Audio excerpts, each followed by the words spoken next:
if Earth received a radio signal from deep space saying, from some aliens saying, we're due to land on Earth in 40 years' time, prepare. What would happen to the world? The UN would get together, scientists would get together, we'd start planning, defending the Earth, or what we would say to the aliens. It would be a big thing, right? Well, that's what's going to happen with AI. Another intelligence about to arrive in 40 or 50 years' time, but we need to prepare. Yeah, that's right. We need to think about, what should we do in advance of this? Sup, techies? Thanks for tuning in to another episode of Tech Society. You're listening to me, Alex, and I'm joined by my co-host, John. Today, we're lucky to speak to Australian world-renowned artificial intelligence expert and author of 2062, The World That AI Made, Toby Walsh.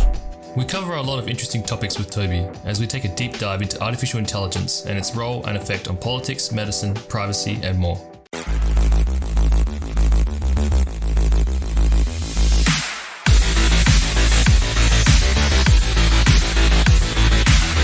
Hey, Toby. Hi, Toby.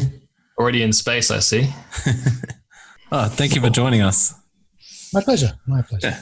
So I just got done reading this. I hope you enjoyed it. I did, yeah. It's very strange when people tell me they've just read. I see people with copies of my book, because when you're writing a book, you really don't think of, you have a fictional reader in mind, not a real person. It's quite a shock to discover that real people have read your book.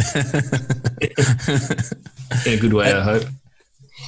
I bet. I've got to say, this is probably one of the best books on AI I've ever read, because usually they're written by philosophers who are incredibly bullish on AI taking over the world in so many ways. And I found you were far more tempered and based in reality, which was really refreshing. Well, it's strange, really. The people who have spent most time trying to frustratingly build artificial intelligence are the least optimistic. That's true. That's true. And those people who haven't spent any time building AI are most optimistic it's coming so soon. Yeah. That's definitely been our experience. In fact, the last people who were interviewed were data scientists / they do things with machine learning and their predictions were kind of like hundreds of years in the future. Their focus will it ever was become an existential threat? Yeah, they're more interested in minimizing error functions and gradient descents than actually replacing humans. Yeah. Well, I have to say, if I was choosing the title for the book, 2062, I wouldn't have chosen 2062. I'd have chosen 2,100 and something. Yeah, that's right. Where did 2062 come from then? It's a good question. I don't know if you want to keep it in the interview, but fair enough. Two reasons. One, a technical reason. I surveyed 300 of my colleagues, other people working in AI, and that was the median estimate that they had for when machines would match humans. That's right. Yeah. 8% of them said never, but 92% of them said it would happen sometime in the next 50 or 100 years. The average was, of course, never, if 8% said never, but the median, 50% said before 2062 and 50% said after 2062. Interesting enough, I also surveyed 500 members of the public, and they said it was like 2042. Wow. Very optimistic. 20 years. Usual. I think it's at least 100 or 200 years away. Well, I think it's in my mind, I think of Blade Runner, which was set in 2018, I think, very, very recently, in the original Blade Runner. It's like, we're a bit far away from that. Well, and the sequel is 2069, isn't it? Yeah, I think that's right. It's about right.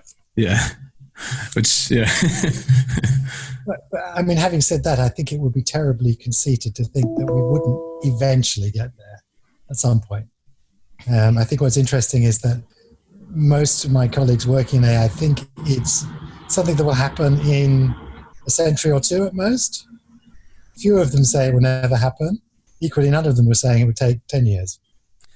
One of my favorite points in your book that I rarely see anyone actually talk about is the fact that artificial intelligence won't necessarily be anything like human intelligence. And I always think of that because human intelligence is shaped by millions of years of evolution and then, 20, 30, 40 years of actually experiencing life as a human, which a machine never will. So to think it will kind of mirror human intelligence seems rather self-centered in a way. You're right. I think you're completely right. I think nature finds one solution to a problem and one that was particular to our biology. There's no reason to suppose it's the only solution. And certainly the limited forms of intelligence we build in machines today are already, we see a very different character than human intelligence. So, you see that with adversarial attacks on machine learning systems. Human vision would never be fooled by a single pixel. But computer vision systems are easily fooled by a single pixel or by rotation by a small number of degrees. So they're clearly seeing the objects in a different way completely than human vision. Yeah, that's right. Yeah. And so I think in that sense that most of us dislike the name artificial intelligence who work in the field. I think it's a terrible name. It's a name that's stuck for better or for worse. But I think the good part about the name that people don't really focus on is that word artificial at the front. It may be a very artificial, very different type of intelligence than human intelligence. What would you call it then? Sorry to jump on that one bit, but artificial intelligence. If you could suddenly change the zeitgeist and change what we call it, what would you? You could keep the AI and just call it augmented intelligence, which I think would. I like that. Better capture what it's doing today, at least, which is augmenting our intelligence, not replacing our intelligence. I really like that, actually. Augmented intelligence. And we can still keep the AI acronym. Yeah, that's right. The other thing I found, I really like that you touched on, I guess it kind of got a bit philosophical there, was free will versus consciousness versus AI. A lot of people have posed that question, do you think humans are just biological automatons? And in which case, then a AI, a computer intelligence could rival human intelligence from a conscience perspective. Well, conscious perspective, sorry. It's the dirty secret of AI, of neurobiology, of science as a whole, which is that scientists barely acknowledge that there is this problem, free will, that doesn't appear in any of our equations, whether we be physicists, biologists, or AI scientists. None of our equations seem to accommodate a term called free will. We have no proper understanding of it. It's not clear whether we ever will.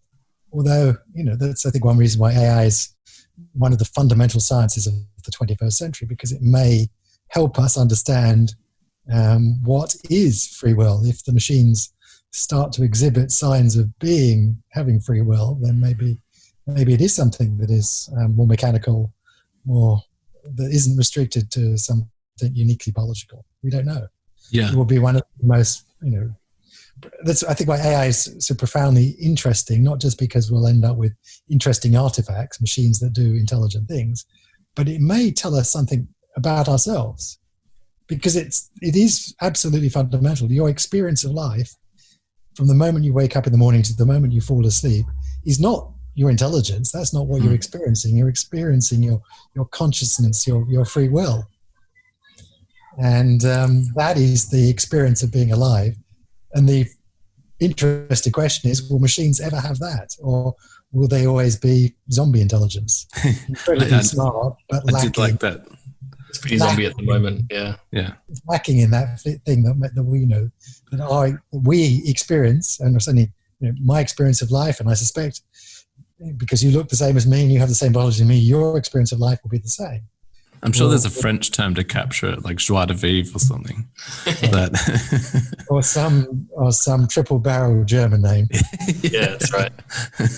And that actually leads me to a bit I'd marked out that I really liked, which was AI may require some kind of human-like suffering to train successfully, but then we may not be able to use them as slaves. Because we've given them that an element of humanity that will make us empathize with them. Yes, and then we'll have to give them rights if they can suffer.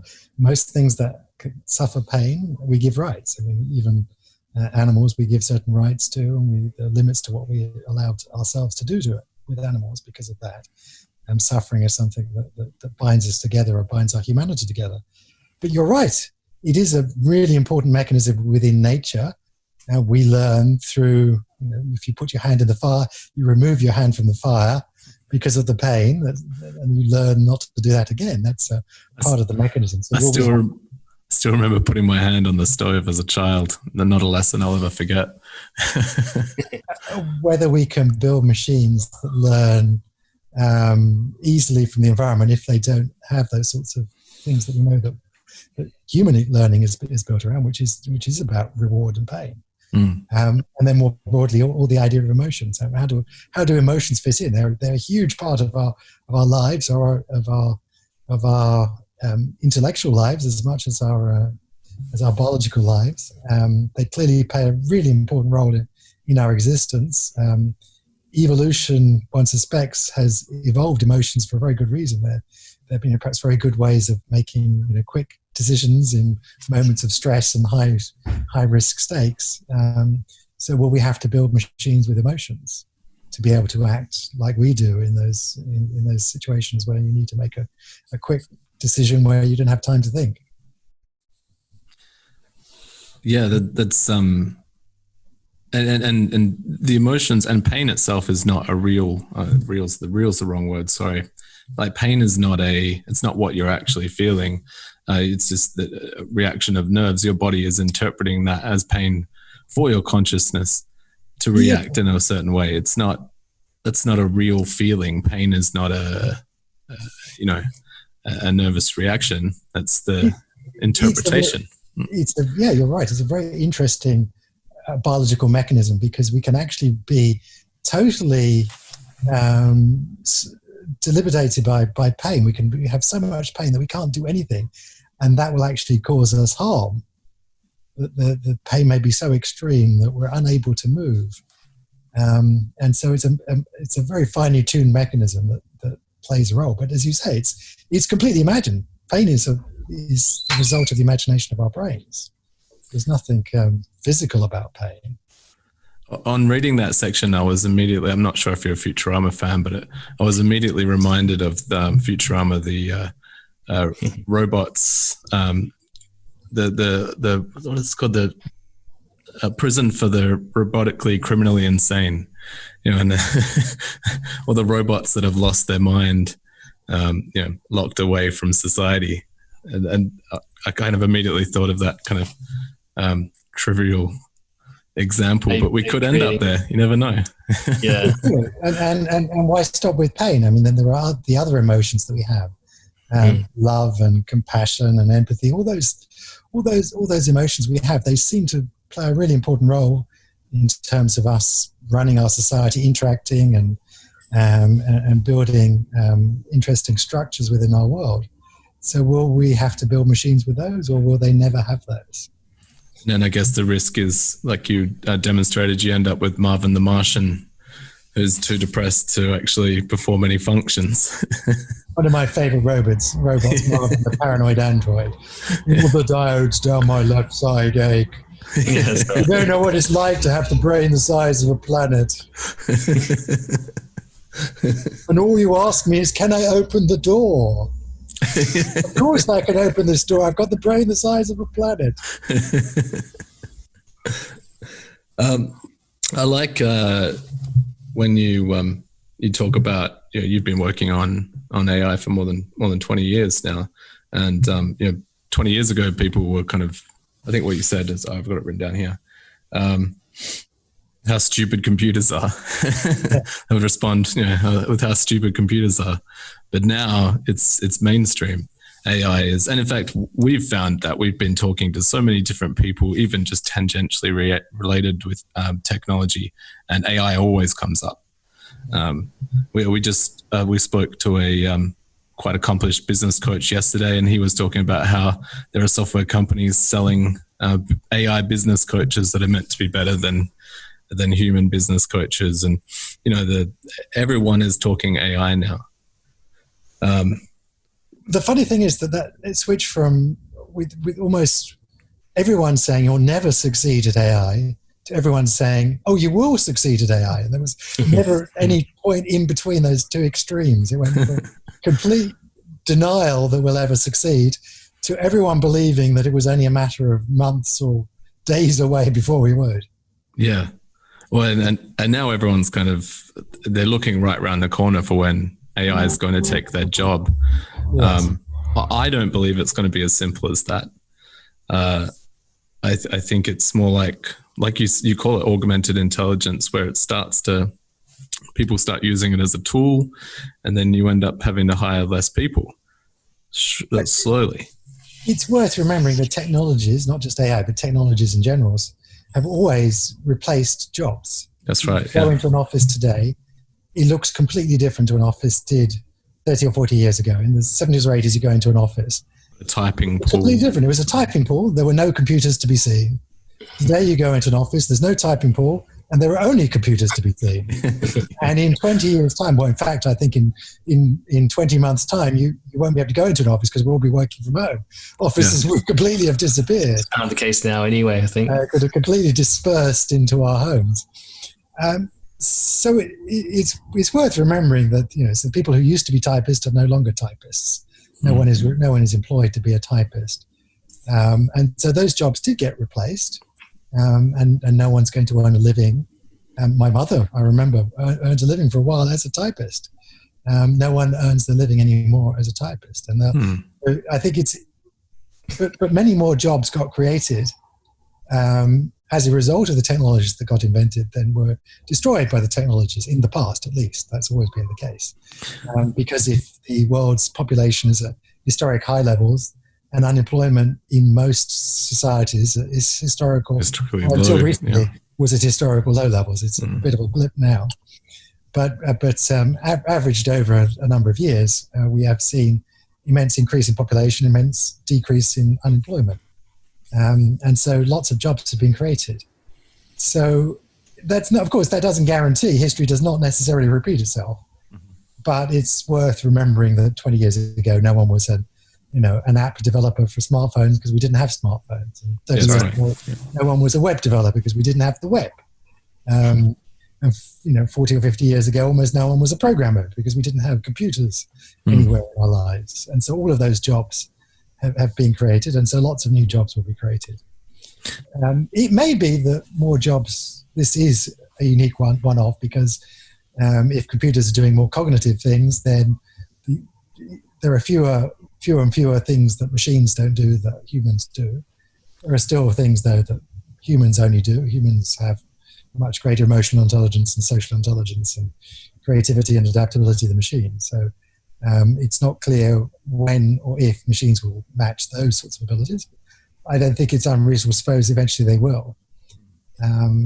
But supposing that we do end up with machines taking over more aspects of people's jobs, that actually should be something to celebrate.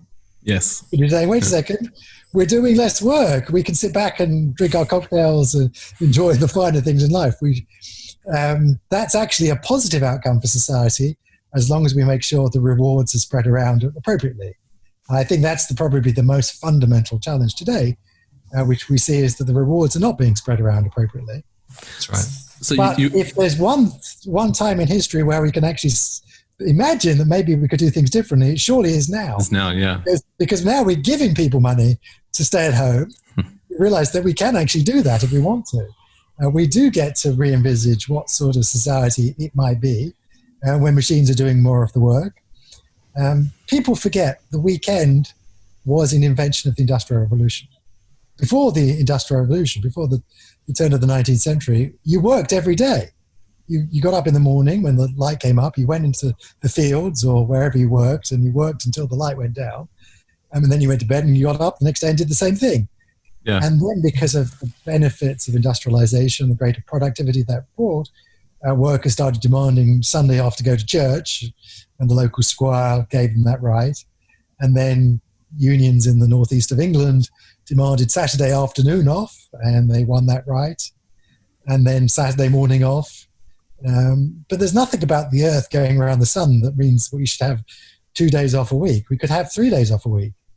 And there have been some interesting experiments in companies in New Zealand and the UK have been trialing people working 4-day weeks, taking a 3-day weekend. And not taking any productivity hit. Yeah, that's the two remarkable facts of these studies so far is that they show, in fact, that they tend to actually get more work done. People stop having bullshit meetings. They get down to work. That's right. So you can pay them just as much because they're just as productive. And two, surprisingly enough, people are happier. They're wasting less time working. They're spending more time with their families, in their communities, doing the voluntary work, all the things that important. When at the end of someone's life, most people don't lie on their deathbed and say, you know what, I wish I'd spent more time in the office. People never say that. They always say, I wish I'd spent more time with my family. I wish I'd spent more time. So, if the machines can do some of our work, then we spread the spoils around appropriately, then we can do that. We can actually. Yeah. I feel like the end game is getting the days, the weekdays shorter and shorter until everything's automated away. And then and all the free time in the world. And equally, we should normally, when a part of someone's job gets automated, I normally say, or even a whole person's job, I normally say we should normally rejoice at that, because by the very nature of the fact that we've now automated, that tells me it was a dull, repetitive task. That's why we got machines to be able to do it already. And we should never have got humans to have done that. And now we should allow those people, to do interesting things that reward them. Hopefully not throw them on the scrap heap of unemployment. That's the challenge. The example we often use, because by day, John and I run a software company. And the example for AI helping us that I like to give is computer vision. AI is so much better at computer vision than writing your own algorithms, and all it's done is save programmers time. So instead of having to actually write the algorithms and the functions themselves, they train an AI model.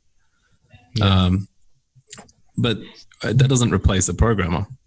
It just means they can be more creative. Well, it doesn't, although I'm not sure we're going to need as many programmers in the future as we have today, because the dirty secret is that machines are learning their own programs. That's what machine learning is. Machines are learning the program. We write one machine learning algorithm. We train it on the data. No one knows how to write a computer vision algorithm to recognize a stop sign. We tried at the beginnings of AI to actually work out, what are the features and try and program it by hand, and we failed. And we discovered actually the way to do it is just to have lots of examples and a generic machine learning computer vision program that learns to classify images and put enough images of stop signs and go signs, and the machine will learn, we don't know how, what it does. So increasingly, programmers will be doing less and less. Machines will be learning more and more. So I think the media can really run with that. Scientists don't know how it works, but it works. And well, that's a really fundamental challenge. Are we going to end up with models of intelligence that we don't actually understand? Are we actually going to understand these models? So are they going to be black boxes that we really don't understand? Or maybe our brains aren't big enough to even understand. It's going to be an interesting scientific journey when we get to the end of it, whether we actually understand intelligence better or not, or whether it's more alchemy than it is chemistry. Do you think that black box problem is what's keeping self-driving cars from, like mainstream deployment? What's keeping self-driving cars from mainstream deployment is all the edge cases. We're discovering that it's easy to get a autonomous car to drive itself 98% of the time, but that's not good enough. You can't go wrong 2% of the time because you're going to kill people. That's right. And there is no one to hold accountable directly if you do that. The example of the Google self-driving car was interesting too, how it drove too safely, so it got crashed into. Well, yes, if you look at the statistics, most of the accidents that they were having were rear endings. Yeah. They discovered quite quickly that it followed the road rules very precisely. It would know when a light was changing, whether it had room to stop or not. So it would stop and obey the traffic lights. religiously, but human drivers were much more lax. Yeah, of course. And so they would drive into the back of this thing, but it would stop, and it would see that it had time to stop, but human drivers would perhaps have gone through. And so most of the accidents, almost all the accidents were when it was rear-ended by human drivers. Yeah. And in all but one case, that was the human driver's fault, technically. The one case where it wasn't the human driver's fault was where actually it pulled out in front of a bus, and the bus didn't have stopping distance to stop, and you can't pull out in front of a fast You're responsible for that accident. But all the others were human drivers didn't have the speed of reflexes that the computer did. It didn't understand that number one rule of the road, which is the truck or the bus is king of the road. Yeah, to give way to faster moving, heavier object. But I'm sure we will get there. Because humans are terrible at driving. We drive when we're tired, when we're texting, when we're drunk. We make lots of mistakes. 95% of car accidents are caused by driver error. They're not caused by trees falling into the road or mechanical error in the car. They're caused by human misjudgment. And I can't wait to the day that we actually have machines doing it, because they'll be so much safer. They won't take all the risky mistakes that humans make. They won't be tired. They'll be laser focused on doing just one thing, not listening to the radio or chatting to their friends or worrying about whatever's going on in their lives. They'll be thinking just about driving. And the 1,000 people who die in road traffic accidents in Australia every year, that will stop happening. It's $1 billion friction on the Australian dollar's economy. Each of those car accidents costs $1 million to clear up, plus untold human tragedies that each of those accidents represent. A major cause of death in males under the age of 30 in almost every developed nation. The main cause of death is car accident. It's not cancer. It's not anything else. It's caused by car accidents. And we'll look back in 30 years' time when we don't have those car accidents, and we'll actually think it was the Wild West back then. How did we put up with all of this carnage that was happening on our roads? All of us, almost anyone whose life has been touched, someone in their family, someone in their immediate circle of friends, his life has been touched in a terribly tragic way by a car accident. It's an accepted thing as well, where the whole AI movement will remove the problem completely, and I think people don't expect that. But it won't be acceptable to drive. Yeah, but do you think that it has to reach this kind of critical mass where all cars on the road are driverless before it really ticks over? Yeah, well, you put your finger on a good point, which is that the most challenging time is the period of transition, the mixture of human drivers and autonomous vehicles. Because the autonomous vehicles can talk to each other, V2V, vehicle-to-vehicle radio communication, so they'll know exactly what they're doing. It's the humans who will react in strange ways and make mistakes and so on that you have to try and drive around. That's going to be the challenge. We'll get to a point, though. I don't think they'll have to ban driving. It will be just one of those things that we no longer do. Yeah. Interesting enough, if you look at the average age that people pass their driving test, that's been increasing quite significantly. It's up in the 30s now. I just did. That's just me. You passed your test? Yeah. And increasingly, people don't pass their test. It's too convenient to take an Uber everywhere. Exactly. If you live in a city, there's no parking at any rate. Apartments aren't built with parking anymore. There are plentiful alternatives coming along that give you the same sorts of freedoms that you had. You can go out and party and still get home at a reasonable cost if you call up an Uber. And so I think there'll come a point where young people will have forgotten to learn to drive and never got round to pass their test. Old people will get in the car and will come to your license renewal, and the car will tell you, well, I'm very sorry, Toby, but you haven't driven enough recently. You've let the car drive yourself too much. So that if you want to renew your driving license, you're going to have to take the test again. That's the government rules. And you'll look at it and you'll think, oh, that's too painful. I was painful enough passing my test the first time, and I doubt I'll pass this time. So I'll just let the car drive itself. And so we'll end up at a point where none of us are actually capable driving our cars anymore because we never passed the test, or we haven't driven enough recently to be able to hold on to our licenses. And so it will be one of those things, and a good analogy is horse riding. 100 years ago, everyone could ride a horse because that was the main means of transport. Yeah. Now, most of us can't ride horses. We haven't bothered to learn. It's expensive. There's a few people whose hobby it is, who are rich people who do it. The same will end up with cars. It'll be an expensive hobby for rich people.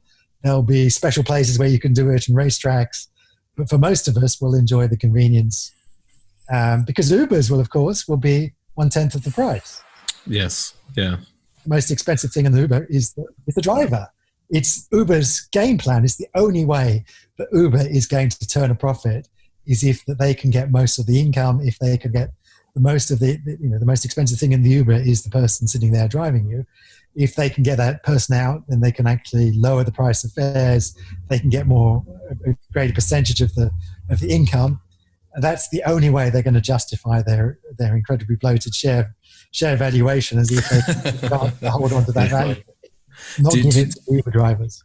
Do you think they set back the whole self-driving world when that poor lady was killed? Well, I do think they're behaving quite irresponsibly. If I said to you there are drug companies, they're testing their product on the public without any ethical oversight, without any of the public's consent, in trials that are guaranteed to kill people, you'd look at me aghast and say, oh, surely we have laws against that. And sure enough, we have laws exactly to prohibit that. And we are very strict about controlling how drug companies operate and about oversight on their trials to ensure that drugs are don't kill people and don't have harmful side effects. But essentially, that's what we're allowing to happen with autonomous cars. They're testing on the general public on the roads. And 2 years ago, I remember I predicted on the radio that it was only a matter of time before they killed a pedestrian or a cyclist. Yeah. And so it's both. So it was rather grim. Rather grimly, my prediction came doubly true at the same time. It was a pedestrian pushing a bicycle in Arizona about a year ago now by the Uber. So the prediction came sadly so true. But there'll be others. Others have been killed since, and others will be killed in the future. And I do think there's a good example of how we did this in the past, and that's the airline industry. Go back 100 years. We've been flying planes 100 years now. Yep. Aeroplanes, when they started out, were incredibly dangerous. Fall out of the sky all the time. We wouldn't build an airline industry around planes because they were so unsafe. They were so dangerous. They killed so many people. But now it's the safest form of transport by many measures. By passenger kilometers, they are by far the safest form of transport. You are more likely to die in a road accident driving to the airport than you are flying the plane from the airport. And it's piloted by a machine. And most of the time it's a machine doing the flying. 95% of the time, it's when it's a bumpy landing, the pilot was restless and wanted to fly the plane. Smooth landing was surely the machine that was flying. So we turn that into an incredibly safe form of transport. And how did that happen? That happened because we put very strict protocols in place. Every accident that happened is investigated. The CAA comes in, they investigate, they find the cause of the accident. That information then is shared with all the manufacturers, all the airline companies share that information, and that mistake is then hopefully never repeated. That's not what's happening with the autonomous car industry. It's a deadly race where they're competing against each other. They never share any information. The only information being shared is when they steal it from each other. There is no ongoing, lawsuit between Waymo and Google and Uber and people about stealing information. But most of the time, they're not sharing information with each other. And so we should probably institute mechanisms like that so that information is shared. And then it's going to be like the airline industry, a ratchet. Every time an accident happens, you learn from the accident and you never repeat that accident ever again. And that's why ultimately autonomous cars will be far safer than humans, because they'll never repeat the mistakes. They'll see black ice somewhere on the planet, then that experience, that code that knows how to drive on black ice can be shared with every car. I mean, that's the difference between human learning and machine learning. Human learning, you learned to drive a car recently. it was painful for you to learn to drive as it was for me 20 years ago when I learned to drive. There's a limit to what I can pass on to you. You have to sit in the car and learn for yourself how to do that. So we're used to learning everything, every skill ourselves afresh. The same when we learn a language, the same when we learn to ride a bicycle. We learn everything afresh for ourselves. And learning by all of us. Whereas with machines, we can learn once, then copy the code. Every machine's got that. I like that co-learning, you called it in your book. Yeah. I really enjoyed that. Learning across the planet. We're not used to learning at planet-wide speed. Yeah. We're used to learning individually. And so that's why we're going to be surprised how quickly machines pick up skills, whether it be driving the car, reading x-rays, translating Mandarin. That's why we do frequently get so surprised, is because you only have to teach one machine, and you can spread that teaching across many machines, and you can play machines much faster than human brains. We're going to be very surprised by how quickly machines learn, because they all should learn so much quicker than humans. I want to take that note and jump to something you mentioned in your book. It was very brief, but it really stuck out to me, which was using AI to actually assist in teaching humans. And I was just curious if you're aware of any examples. It's not something I've come across, but it seems so obvious. If you can train AI on teaching styles and methods and actually assist the human learning process. Obviously, you'll never get the kind of speed co-learning has with computers, but more fine-tuned. Yeah. I mean, I would love for a world where it's the Matrix and you lock in and suddenly you go, I just learned Kung Fu. But that's obviously science fiction. Well, I mean, there's a couple of things you hint at in that question. One is can we physically speed up the learning, or do we actually have to go through the slow, painful process? And secondly, can we actually build computer tools, intelligent tools that can help us do that? And the second is entirely plausible. In fact, there is a whole branch of AI called AI in Education, where they build things like intelligent tutoring systems that understand the domain that they're working in. And so there are some good examples you can already see in, for example, maths. You can get high school maths, a program that does high school maths, does equation solving, quadratic equation solving, simultaneous equation solving, trigonometric equation solving. And it can do it better than most humans. And of course, it can have infinite patience. So it can see whether you're having a mistake on these equations of this form. And I can generate infinite numbers of examples to help you look at and to test you on. There are common sorts of mistakes that we understand that people make. If you're teaching someone how to do long division, there are common mistakes about missing the carry that people do, and you can model those as well, and you can say, okay, the answer you've just given me fits into this pattern of this common mistake, so let's throw up an example that exposes that mistake and helps you come to that, and I can generate more and more examples like that. So you can build a machine that has infinite patience, that knows everything that you know, knows all the things you haven't yet learned, knows the sorts of things that trouble you, knows the sorts of things you have ease at. So ultimately, I see a time when we do have this, individual personalized tutor that follows us throughout our lives and knows all the things that we need to know, and can help tailor our teaching to that, and will actually be a great enabler of education, so that we each have our own most capable, Eddie Wu teaches maths, whoever it is to teach us English, and so on.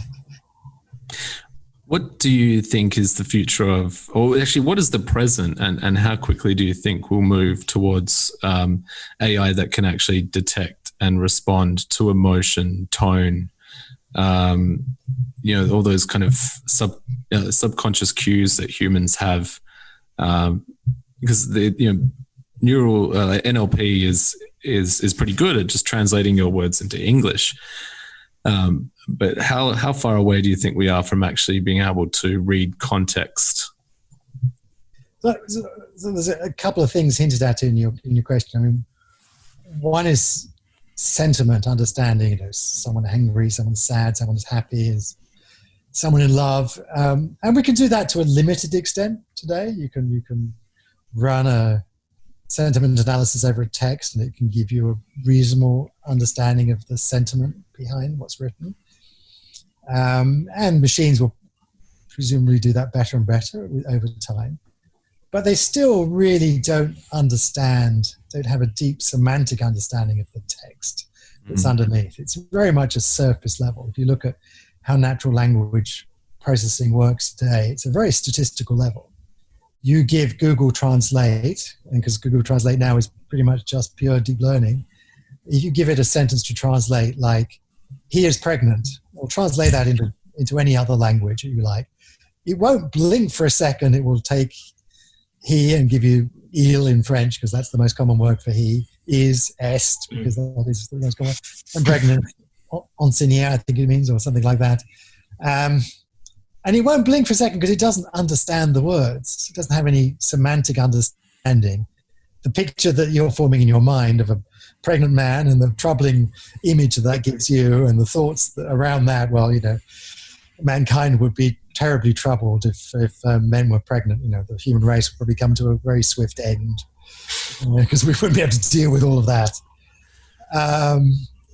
Because it doesn't understand language to the way that we understand language. And so it's very much at a syntactic surface level understanding. And so there's a huge, great step. And that's why machines that match human intelligence are still 50 or 100 or more years away, is because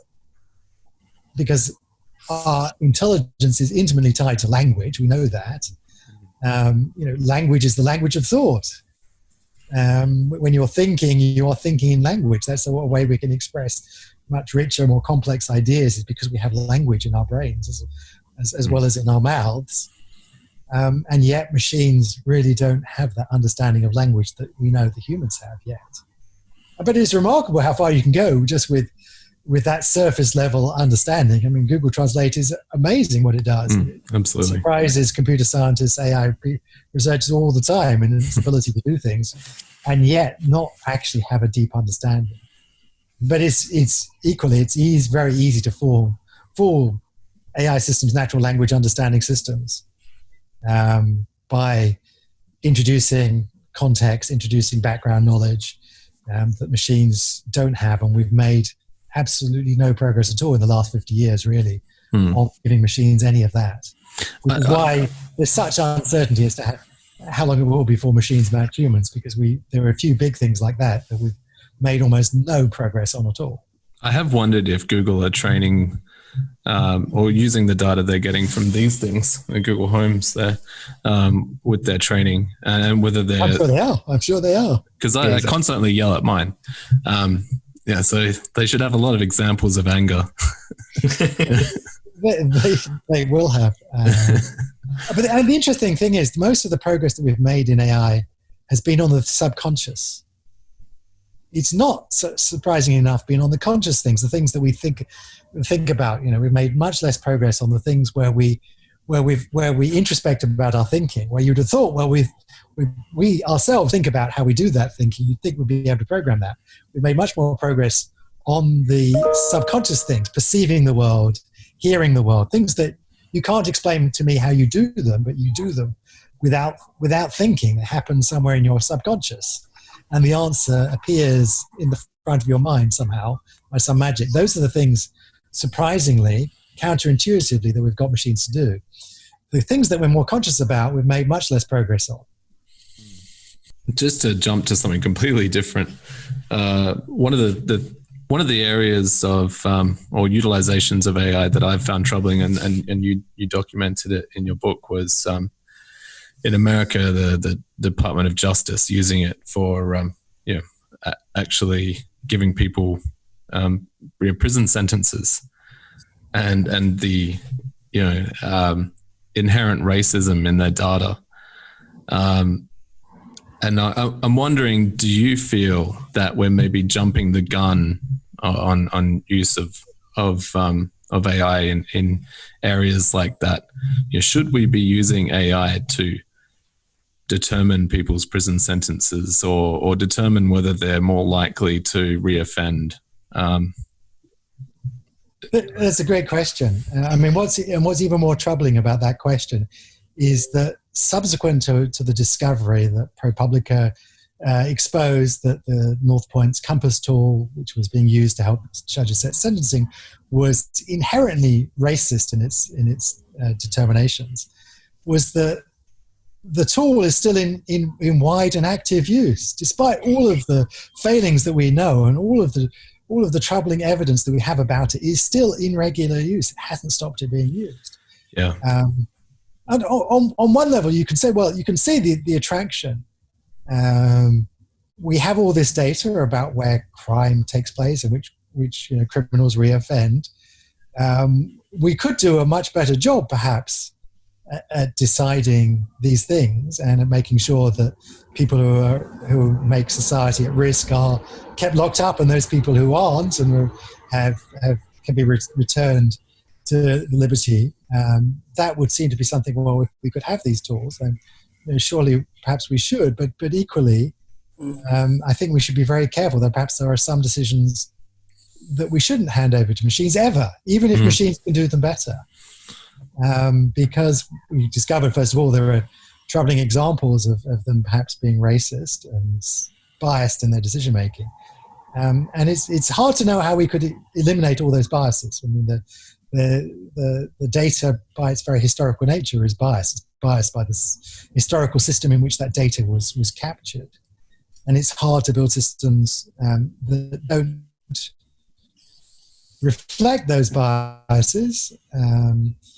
As a good point, I mean, they knew that race shouldn't be used to determine it, so race was not one of the inputs. They knew that the system would very quickly learn to be racist if they included race as one of the inputs, because so many more black people were in the judicial system. Yeah, a number of reasons, but they didn't include race as one of the inputs, but they did, as one of the inputs, include postcode, zip code. And in the US, as anyone knows, driving around various bits of the US, zip code is a really good proxy for a race. And so very quickly learned to associate which zip codes with particular races, and was perhaps racist in part for that reason. But even if we try and eliminate that bias, there isn't actually, at the end of the day. People often ask me, well, okay, well, once we've identified those biases, why can't we just eliminate them? There are two fundamental problems with that. One is we don't know, we don't have really a good philosophical answer to the question, well, what does it mean to be unbiased? There are 21 different mathematical definitions of fairness in the machine learning community today, and soon there'll probably be 22. There are many mathematical different ways to define what it means to be fair. Does it mean quality of outcome, equality of opportunity? There are lots of different ways. Equalize odds. There are lots of mathematical ways, and you can prove actually most of them are mathematically incompatible with each other. So there's a philosophical question there, which is, well, what do you actually mean by fairness in this particular case? And that's not something that, as a society, I think we've actually even just agreed upon. And then finally, there are many settings in which there is not an unbiased answer to be had. If we're using the computer to pick out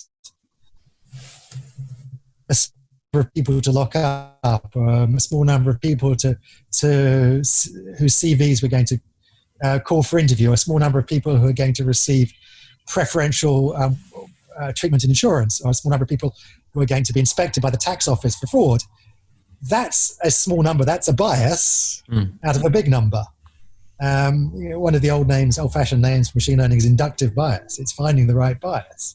You're trying to predict something in data you haven't yet seen. That's a bias. To make a prediction, that is a bias. And you want it to be a bias that's appropriate, one that's biased towards most capable people for the job, the people who are most likely to commit fraud, the people who are most deserving of welfare. These are really tough decisions for us to come up with, and to come up with precise mathematical definitions. I'm not sure as a society we're actually at that point. And so we give them to machines, we do have to make them precise and mathematical, and that's the problem. Well, there's the classic example of Amazon's recruiting AI that just wouldn't recruit women. Because they trained on historical data, and most of the men who got promoted and got hired by Amazon in the past were most of the people who were hired were men, and so therefore it learned that bias. Again, they did include sex as one of the inputs. They knew they didn't want it to be a sexist tool, so the gender was not one of the inputs. But it learned that if you talked about hockey or particular named girls' schools, to be biased against you. Yeah. And they eventually, after spending a year and millions of dollars building this tool, they eventually worked out that it was irreconcilably sexist, and they could not fix it, and they threw it away. Yeah. The data correlates, and you will spend all your time scrubbing that data, and then you may actually just remove any usefulness from the data anyway. Yes. So, I mean, the interesting thing there is actually these are throwing to light really profound, challenging questions for society as much as they are for programmers about, programmers having to program things explicitly require us actually to address exactly what does it mean for us to say that we want hiring to be not sexist, not ageist, not racist, especially when we're using tools that they're going to make those questions really precise for us to actually, questions that should be troubling us, and have been troubling us for 50, 100 years about, well, how do we make our society a more just, fair place? Well, I think that when the machine does it, people say, well, a machine can't be racist. It doesn't have that function. That was the lie that Google and companies sold us for many years. The machines can be just as racist as humans. What's all about data in? Because you can't ask them for an explanation, and you can't hold them accountable. That's right. You can ask for an explanation with humans you can hold accountable. And so they may be black boxes that you have no insight. They may have processed data sets that no humans could possibly look at. And so you would never get any insight into why they're making those decisions. But they may be, terrible decisions in terms of those metrics that we would like our society to be, one where it's just and fair and equal. Which, is a desire, not something you can track historically. Yeah. Question out of left field now. What's scarier to you, another 4 years of Trump or President Zuckerberg?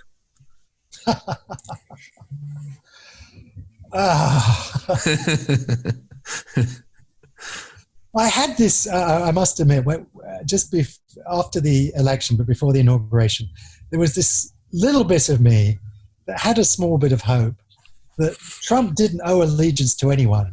And if he was a smart guy, or even modestly smart, he could surround himself with the right people, and he could actually be an incredible transformational president. He has been an incredibly transformational president, unfortunately, not in the right way.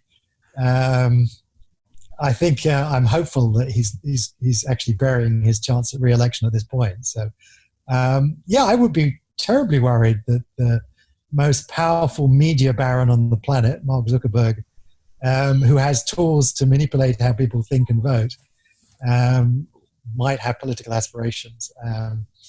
I think we really need to think very carefully how we regulate social media, because we regulate all other forms of media. We worked out very quickly that we invented things like television and radio, and even the printed newspaper. And they're very powerful instruments to manipulate how people think and to manipulate how people vote. And so for very good reasons, we put strict controls on the amount of money you can spend on TV adverts and ownership of media, because we don't want the people who own that, who are most persuasive with those tools to win elections. We want people with the most democratic support, with the best ideas to win elections. And we know we can change that with these media. And we now have social media, which is arguably even more persuasive than these old traditional medias. And yet we put very limited controls. I can't understand why all of the scandal around Cambridge Analytica has focused on questions of privacy. I mean, of course, people should be incredibly upset that private information was being stolen from you and being used to micro-target adverts. People should be rightly upset about that. But they should also be rightly upset about the micro-targeting of adverts, wherever that information came from. That this was a major source of income. Why, Twitter has done the right thing and said that they're not going to be selling so many micro-target adverts. Why why shouldn't Facebook say the same thing? A little known fact that during the presidential election, that Cambridge Analytica were one of the best customers that Facebook had for buying political adverts. Facebook had 2 of their employees embedded in the Cambridge Analytica offices in Arizona, along with members of the Republican Party, helping them buy adverts. They were their premier customer. They were selling more adverts, tens of millions of dollars of adverts to Cambridge Analytica. So to express surprise that something was going on, something was amiss, when they were one of your best customers, you had your employees in the office. There's a BBC documentary where the reporter is showing the desk and said, that is the desk where the Facebook employees were embedded in Cambridge Analytica's offices. Yep. No, they knew, 100%. They knew. So they, to front up in front of Congress and express surprise what was going on. They were incredibly active participant in manipulating how they voted. Until very recently, if you went to the official government and politics pages of Facebook, they had case studies of experiments they'd run, and they boasted that they could change the outcome of any vote. This is literally the words that said on the Facebook page. We can change the outcome of any vote with our micro-targeting tools. And so, I had the pleasure to be in the office with Bill Shorten recently, and he asked me, he was looking at, what they should be doing about elections and so on. He said, there's one thing I can do. He said, what it is? I said, it was very easy. Ban micro-targeting. That's it. Yeah. You don't have to ban freedom of speech. Allow people to broadcast messages, buy messages, but there's only 2 criteria I think you should be able to buy adverts for, which is this person in my constituency? In other words, could they vote for me? And are they over the voting age?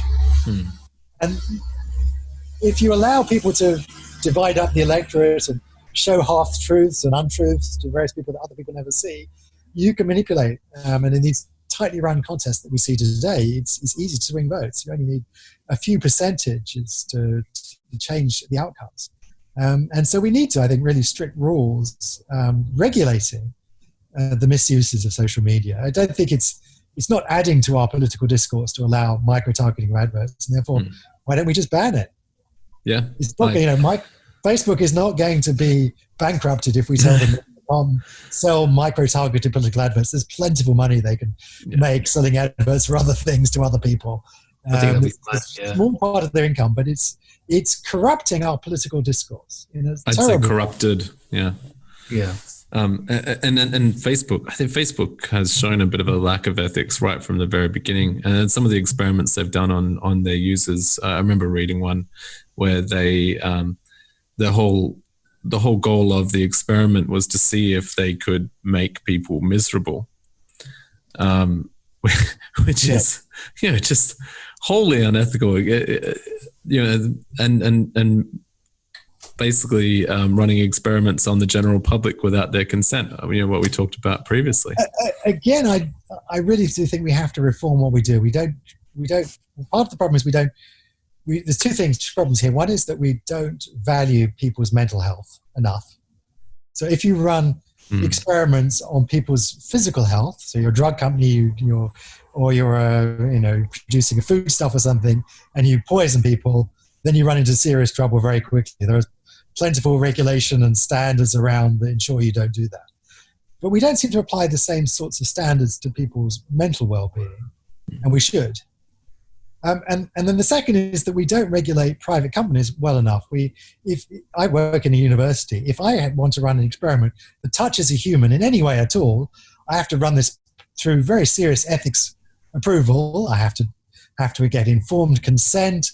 I have to demonstrate that people aren't going to be harmed, and there's big hurdles I have to jump through to ensure that people health is being respected by this process. If I work in a private company, I can do anything. I can run an A/B test doing anything. I can make them, as you mentioned, I can make people sadder. I can change the outcome of elections. And you can actually look, I've actually done some analysis on data on Facebook where they've undoubtedly changed the outcome of elections. You can prove there's almost certainly they've run some get out the vote campaigns where they actually, they ran an A/B test where they showed that if they showed people signs saying your friend so and so has voted today, why didn't you vote? That more people vote. And they ran this during some midterm elections in the US, where you can prove statistically it almost certainly changed the outcome. A different person got elected as a result of turning more people out. The reason being that Facebook is not representative of the population as a whole. Mm-hmm. So if you get more Facebook people turning up to vote, they tend to be more females, more Democrats, you'll have swung some outcomes. And there were a couple of elections, midterm elections, that were decided by a single vote. Mm.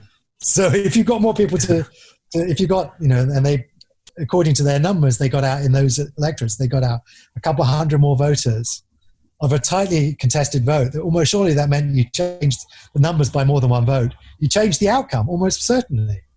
And so they're changing the outcomes of elections by getting more people out. They didn't mean any harm, but they would have changed the outcome. Mm-hmm. A Republican would have got elected, but it turned out a Democrat did, because more Democrats young females tend to use Facebook, and you got more young females to turn up, and they tend to be more Democrats. Mm. It's as interesting as it is scary. Yes, but so I think we should regulate private companies like we regulate universities on if you're going to run experiments on the public. And now you can run experiments on a international scale. You can run an experiment on millions of people. And so it only has to have a small harmful, a harmful effect on a very small number of people for that actually to be non-negligible. So you can run experiments on a scale you've never seen before.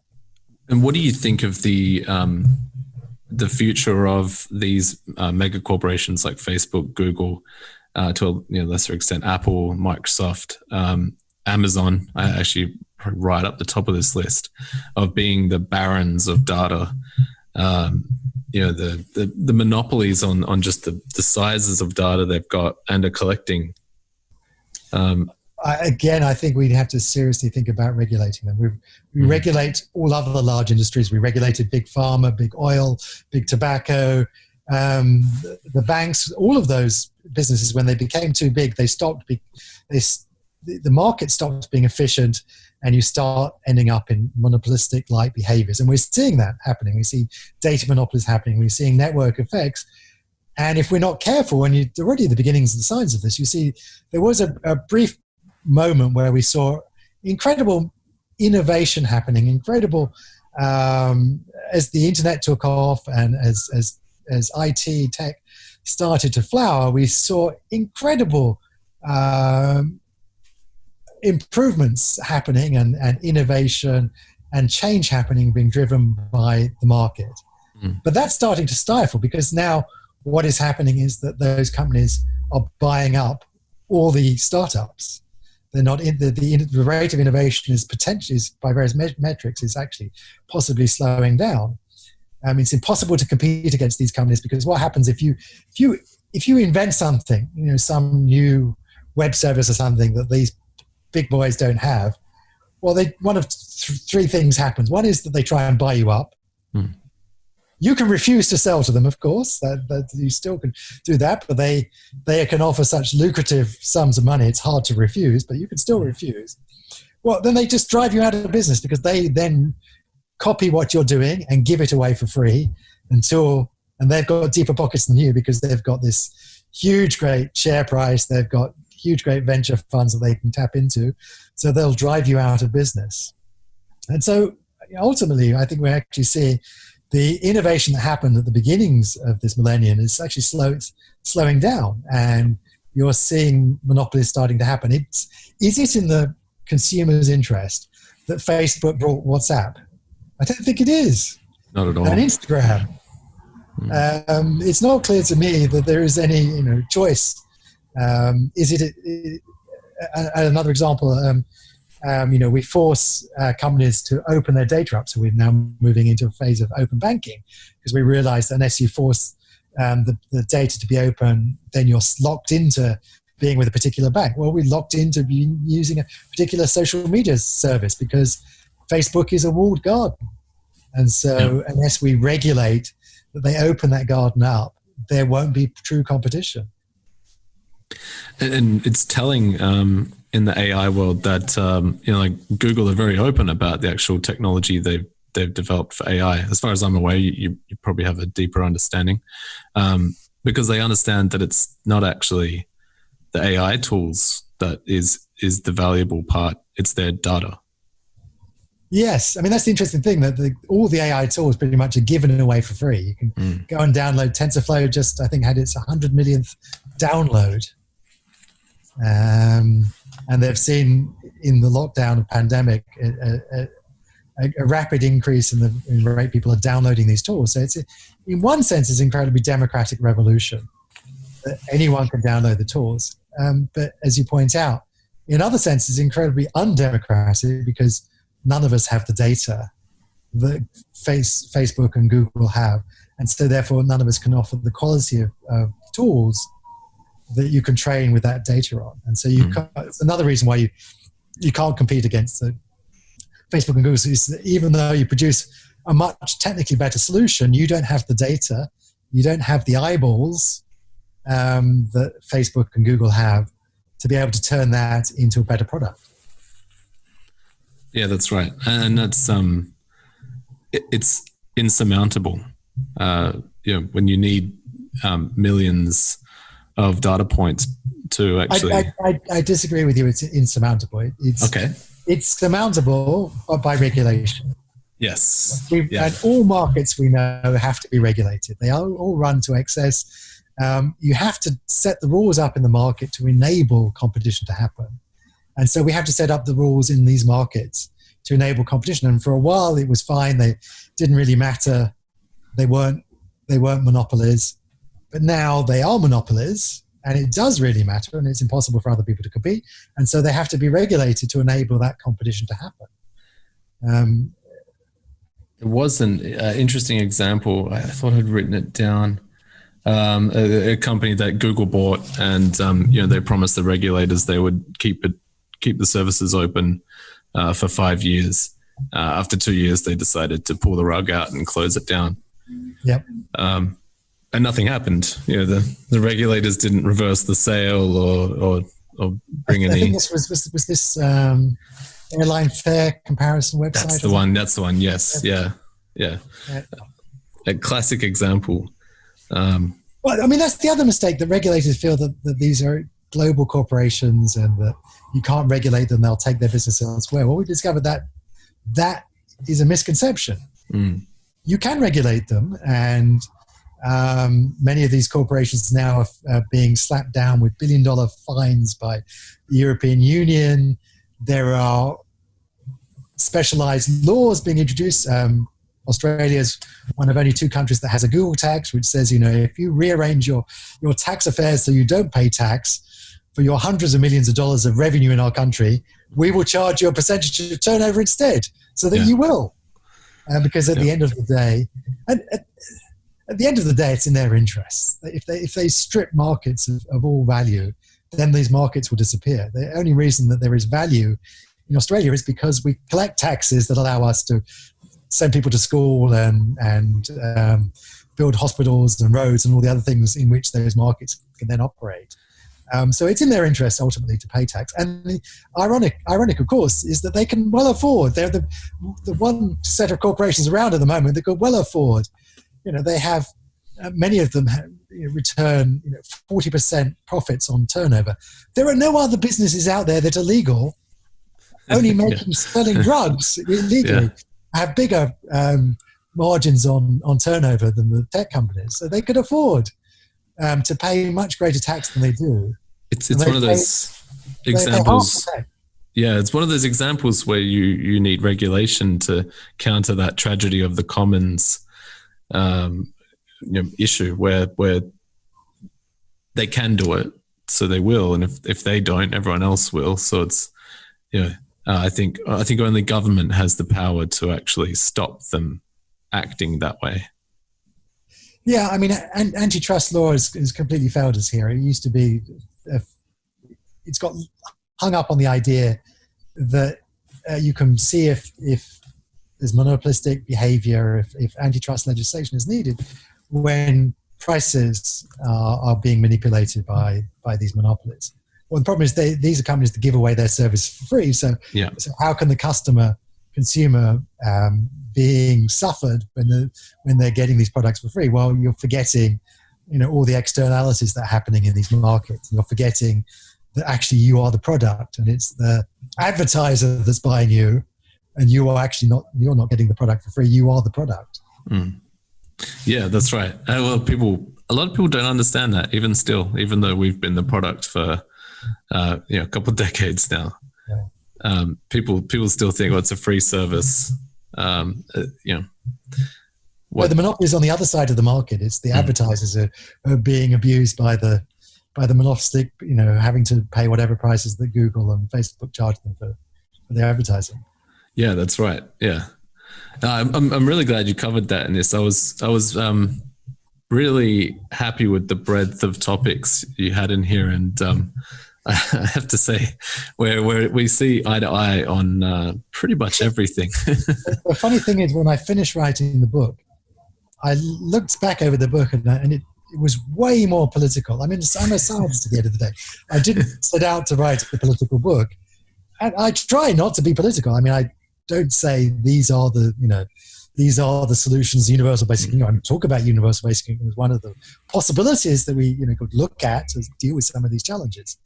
And so I mostly try and say, well, these are various levers we could pull, without saying these are the political ones, because I think these are societal choices. But nevertheless, when I finished writing the book, it was like, wow, that's a much more political book than I ever intended to write. But I think you have to when you look at these issues. Yeah, absolutely. They very quickly become very political issues. Especially when the world of AI is absolutely affecting the world of politics. Yes. It won't take up too much more of your time. I just want to ask you a fun question to end on. What's your favorite application, real world application of AI right now? And what's your favorite whimsical application of AI? Oh, well, it's easy to tell you my favorite whimsical one, which is very topical because it happened today, which is that Australia won the very first AI Eurovision Song Contest. Fantastic. I did not know about that. Yeah. Australia, strangely enough, is like in the real... so the Eurovision is not being held this year because of coronavirus. Of course, yeah. So the Dutch broadcaster held an online AI Eurovision Song Contest instead, which was held last night. Yeah. And as in the Eurovision Song Contest, Australia is, for the purpose of Eurovision, an honorary European. And so some friends of mine wrote an AI program that included some sampled koala bear and the like. And it won. It was second of the judges' vote and won the popular vote, and therefore won overall. So Australia, well, congratulations. We won the very first AI-enabled Eurovision Song Contest. So that's fantastic. Awesome. Yeah, that's my favorite example of whimsical AI, writing Eurovision Song Contest. I encourage your listeners to go online. You can find this. You can listen to the song. It is actually better, I think, than many of the human-written Eurovision songs. Of course. If you didn't know it was written by an AI, I think you would be easily fooled. So that's my favorite whimsical. But I think my favorite practical one is all of the applications we're starting to see now in medical healthcare. The fact that we can write computer vision software that can read X-rays more accurately, more quickly, more cheaply than human doctors. And so we've already seen this in coronavirus. Actually, in China, they actually now have an AI program that can spot the very distinctive, disturbing marks that leaves on human lungs, and do it quicker, cheaper, and more accurately than human doctors can do it. Yeah. So that's, I think, a wonderful example of how AI is going to give us, all of us, first world, the healthcare, whether we live in the third world or the first world. Or the United States. Or the United States, yes, the third world healthcare. That's bring politics back into this, but yeah. But yes, all of us can have the world's leading expert in X-rays reading our own X-rays. I do want to end on my favorite quote from your book, which was in 2016, Barack Obama claimed that if you had to choose any time in the course of human history to be alive, you'd choose this one, right here, right now, which is a great quote in itself. Of course, he added right here in America right now, and you said, but that was only because he doesn't live somewhere even better, like Australia. I love that. And I have to agree wholeheartedly. Yeah, it's not hard to, unfortunately, very sadly, it's not hard to back that up with facts today. But, Let's hope for I think the world's sake that they get back on the right path. We do, and never let us forget we do live in a very lucky country. That's right, 100%. Well, thank you so much for joining us, Toby. It's been a real pleasure talking to you. Thanks, Toby. I look forward to your next book, and I'll have to actually go back and read your first book. So thank you so much for having this great chat with us. It was a real pleasure. My pleasure. So that wraps up another episode of Tech Society. We'd love to hear what you think, so please visit us at techsociety.fm. New episodes come out every Friday, so we'll see you then.